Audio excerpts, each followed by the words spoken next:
Mark Lanegan, a pioneering vocalist of Seattle's grunge music scene known for helming Screaming Trees, has died, his family and friends confirmed on his verified Twitter account. He was 57. A cause of death was not immediately announced. Though he often downplayed his contributions to indie rock, the gravel-voiced performer helped usher in a new era for the genre that saw many of his collaborators soar to international fame. He also collaborated with Queens of the Stone Age, launched an inventive solo career and published poetry and 2 memoirs. Lanegan co-founded Screaming Trees in the mid-1980s, but it wasn't until their 6th album, 1992's Sweet Oblivion, that the group finally broke through nationally.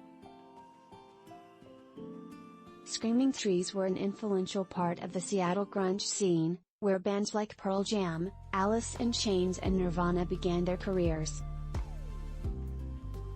Lanegan wrote about his friendship with late Nirvana frontman Kurt Cobain in his 2020 memoir, Sing Backwards and Weep. Like Cobain, Lanegan was a habitual drug user. It wasn't until after Cobain's death, with prodding from Cobain's wife, Courtney Love, that he eventually went to rehab in the late 90s and again in the aughts, he wrote in his memoir.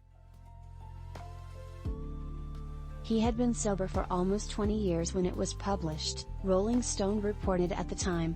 Lanegan's music career took a different path after the Screaming Trees disbanded in 2000.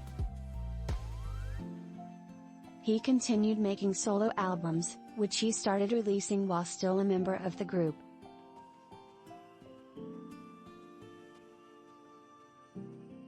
He joined the Queens of the Stone Age for a few years and also collaborated with artists including Isabel Campbell, formerly of Belle and Sebastian.